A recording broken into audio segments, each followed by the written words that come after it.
નમસ્કાર વિદ્યાર્થી મિત્રો, વેદ ડિજિટલ એજ્યુકેશનમાં હું કલ્પેશભાઈ કોલડિયા તમામ વિદ્યાર્થી મિત્રોનું સ્વાગત કરું છું. મિત્રો, આ વિડીયોની અંદર આપણે ધોરણ 10 વિષય ગણિત પહેલું ચેપ્ટર વાસ્તવિક સંખ્યાઓ જે સ્વાધ્યાય છે પહેલું તેને આપણે આગળ વધારીએ તો આપણે પ્રશ્ન ક્રમાંક 4 પહોંચ્યા છીએ. 3 પ્રશ્ન સુધી આપણે વિડીયો કરી ચૂક્યા છીએ, બરાબર.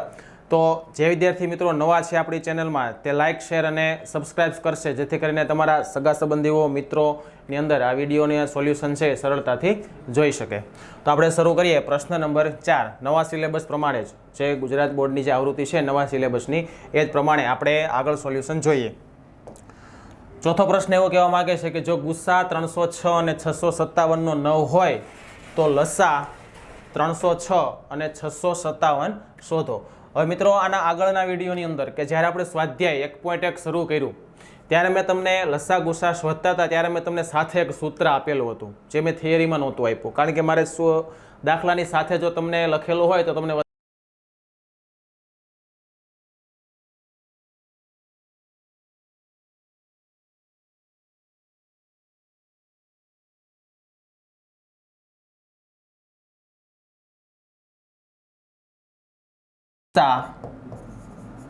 એ બી બરાબર એ ગુણ્યા બી, બરાબર. આ લસા ગુસાનું સૂત્ર છે જેના આધારે આપણે લસા શોધવાનો છે. અહીંયા આપણે અવિભાજ્ય અવયવ પાડવાના નથી, ખાસ યાદ રાખજો, બરાબર. અહીંયા આપણે 306 અને 657 ના અવિભાજ્ય અવયવ પાડીએ અને લસા શોધીએ.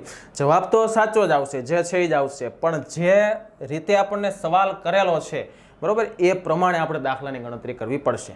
તો આપણે આ સૂત્રનો ઉપયોગ કરીએ કે આપણી પાસે એ અને બી કોણ છે? 306 અને 657. શું જોઈએ છે? તો કે લસા જોઈએ છે. તો આપણે લસા કૌંસમાં કઈ બે સંખ્યાઓ, કઈ બે પૂર્ણાંક સંખ્યાઓ છે? 306 657 ગુણ્યા ગુસ્સા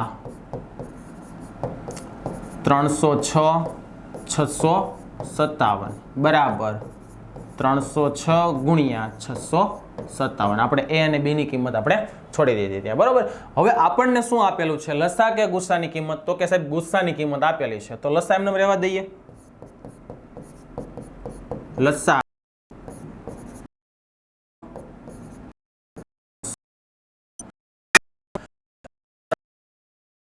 આપેલો છે તેની જગ્યાએ આપણે શું મૂકી દઈએ? 9 જે આપણને આપેલું છે તે, બરાબર. આ ગુણાકાર નહીં કરવાનો, ગુણાકાર મોટો થઈ જશે, બરાબર. એટલે આમને રહેવા દેવાનું ત્યારે, કારણ કે જે આપણે 9 છે એ ગુણાકારમાંથી ક્યાં જશે? સામે ભાગાકારમાં, એટલે ક્યાંક આપણે છેદ ઉડશે, જેથી કરીને આપણે ગુણાકાર થોડોક નાનો થઈ જાય. લસા 306 657 બરાબર 306 ગુણ્યા 657 છેદમાં 9. હવે 9 વડે આપણે કોઈ પણ બેમાંથી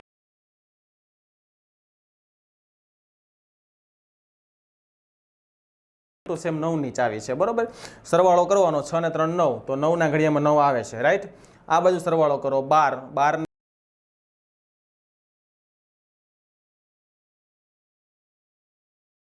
જે છે એને આપણે ભાગી નાખીએ, બરોબર.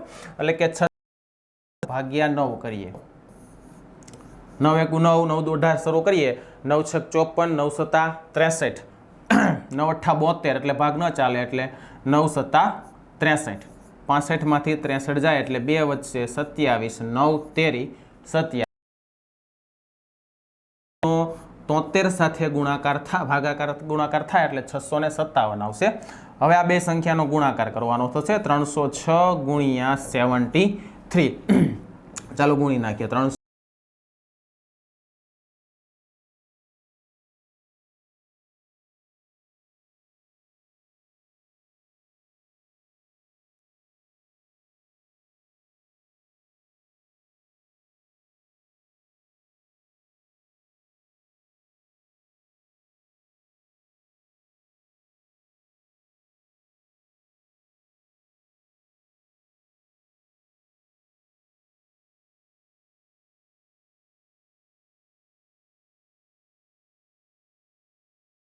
આપણને આ દાખલા કરવામાં કોઈ તકલીફ પડશે ને એમાં તમારે અવિભાજ્ય અવયવ નથી પાડવાના, જેથી કરીને ખૂબ જ સરળ રહેશે, બરોબર. જો લસા આપ્યો છે તો ગુસ્સા મળશે અને ગુસ્સા આપેલો છે તો તમને શું મળશે બાળકો? લસા મળશે. ક્લિયર? જઈએ આગળ પાંચમા દાખલાની અંદર જઈએ આપણે. પહેલા સ્વાધ્યાયનો પાંચમો જે દાખલો છે બહુ મસ્ત દાખલો છે મિત્રો. જુઓ, કોઈક પ્રાકૃતિક સંખ્યા n માટે 6 ની n ઘાત 6 ની n ઘાત નો અંતિમ અંક શૂન્ય થાય છે કે નહીં તે ચકાસો. બરોબર. હવે કોઈ પણ સંખ્યાનો અંતિમ અંક કે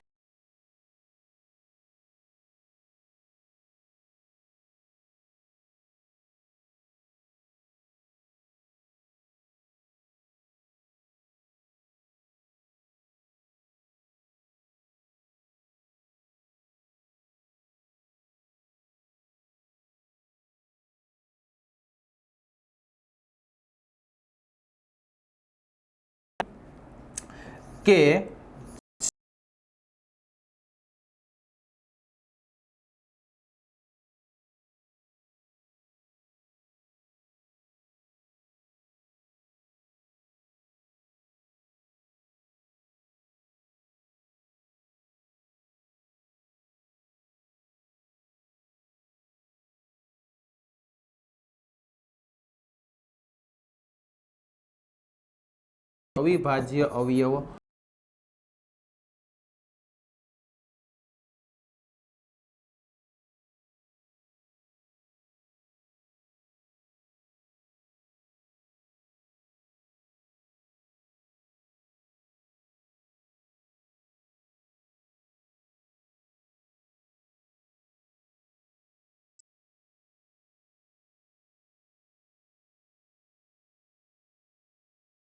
ઘાતના આપણે અવયવ પાડીએ. અવિભાજ્ય અવયવ ચાલો શું પડે 2 and 3.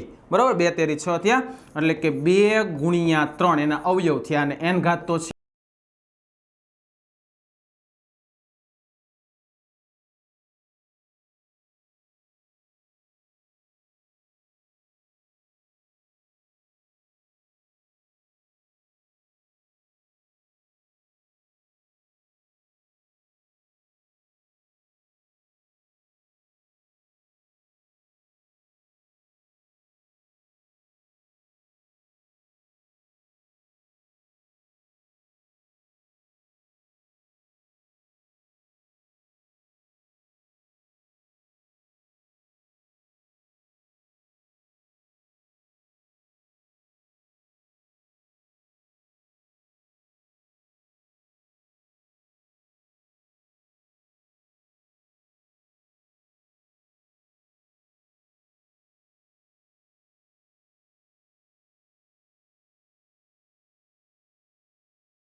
ખબર ન પડે કે સાહેબ આમાં કાંઈ અમને કાંઈ આઈડિયા આવતો નથી. તો બીજી પણ એક વસ્તુ કરી શકાય. શું? તો કે આપણને ખબર છે કે આ રીતના આપણે લખ્યું હતું અહીંયા કે 6 ની n બરોબર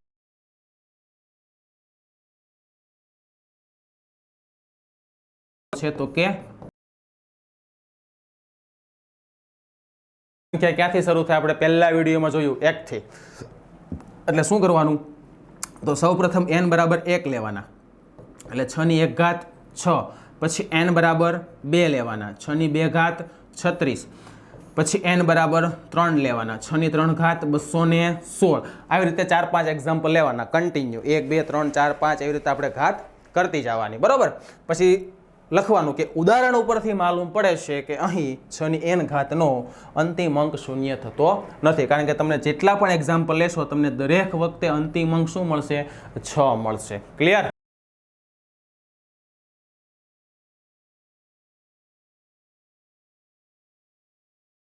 અંતિમ અંક શૂન્ય ક્યારે થાય?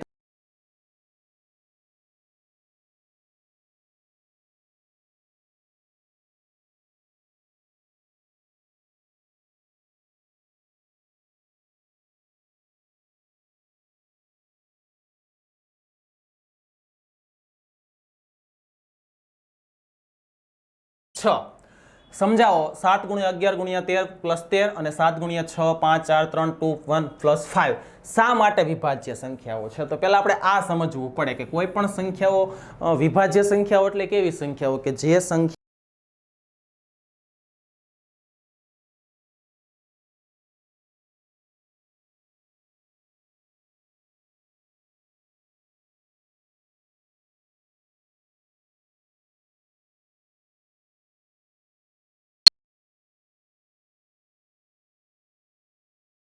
આ શેમાં છે મિત્રો?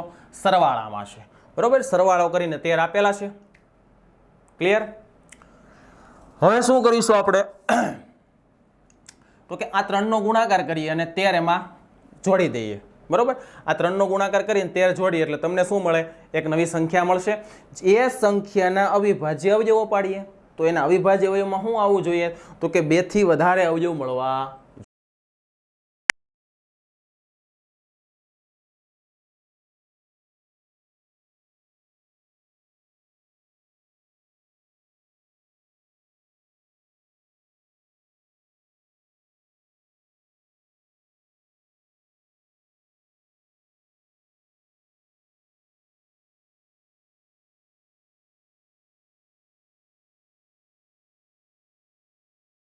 પ્લસ 13 વહી ગયા એટલે શું વધે?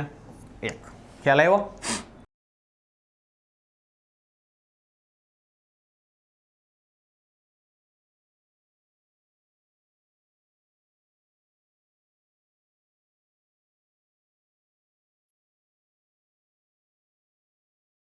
પાડી નાખીએ. બરોબર, દાખલા તરીકે 78 ને આપણે આવી રીતે અવયવ પાડીશું એટલે આપણને આવી રીતે મળશે. 2 વડે ચલાવો એટલે 39 આવશે. 39 દુ 78 થશે અને 39 ને 3 વડે ચલાવો. બરોબર, 13 તેરી 39. જો આ રીતના આવશે. 13 તેરી 39 અને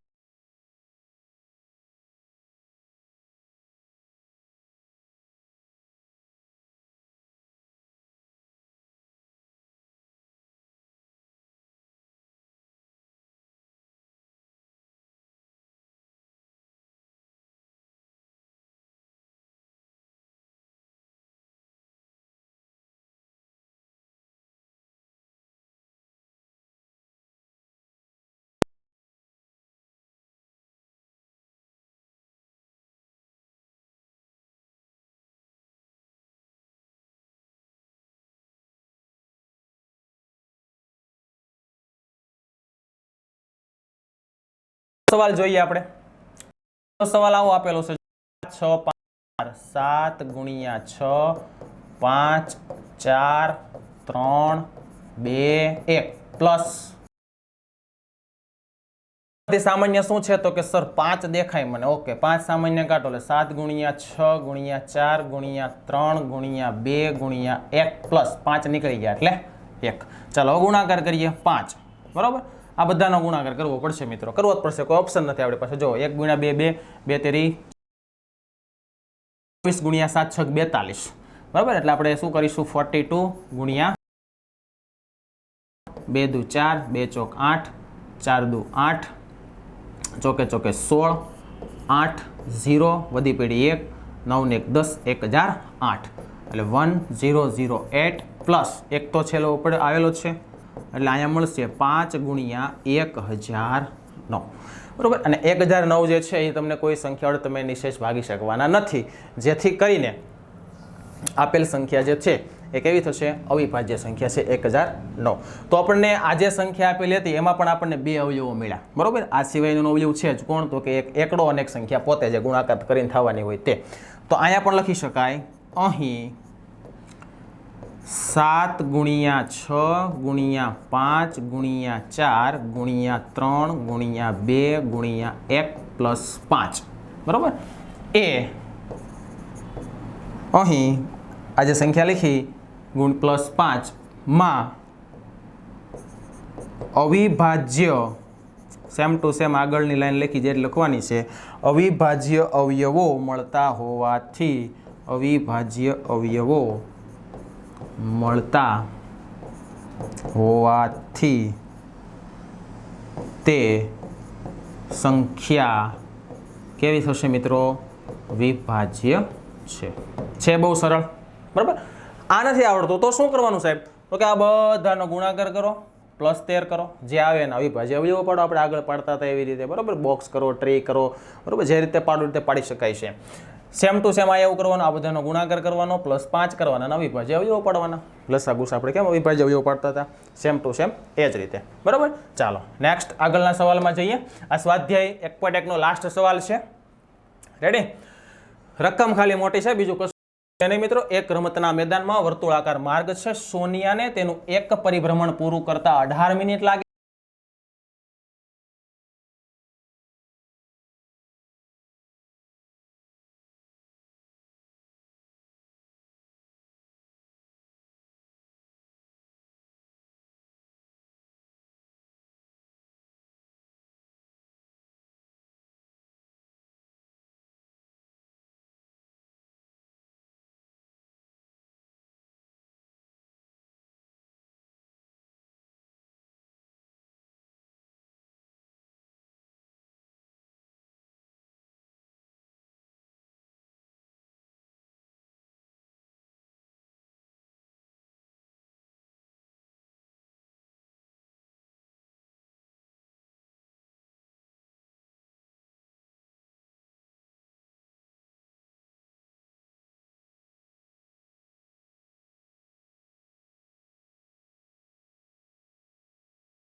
2 2 અને 3.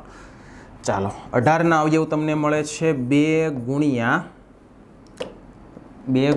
3 ની 2 ઘાત, કારણ કે 3 છે એ 2 વખત આવે છે અને 12ની અંદર 2 છે એ 2 વખત આવે છે અને 3 1 વખત આવે છે. હવે આપણે શું લેવાનું છે? આ બંનેનો લસ્સા લેવાનો છે. લસ્સા જ ખાલી જોઈએ છે. કોનો તો કે 18 અને 12. તો એની અંદર આવતા બધા અવયવ લખી નાખો. ફરીથી રિપીટ થઈ જશે તમારો લસ્સા. 2 અને 3 આ 2 જ આવે છે વારે ઘડીએ. હવે જોવાનું છે કે આમાં કોમનમાં તો કે 2 જ છે અને 3 કોમન જ છે બેમાં આવતા. તો આ બેમાંથી મોટું કોણ? તો કે 2 ઘાતવાળું. આ બેમાંથી મોટું કોણ? તો કે 2 ઘાતવાળું. એમાંય 2 ઘાત. ચાલો આનો સાદુરૂપ આપી દઈએ. 2નો વર્ગ કરો એટલે 4, 3નો વર્ગ કરો એટલે 9 અને 4 9 36. એટલે 36 મિનિટ પછી તે લોકો ફરીથી બંને પ્રારંભ બિંદુ પર, શરૂઆતના સ્ટાર્ટિંગ પોઈન્ટ પર ભેગા થશે.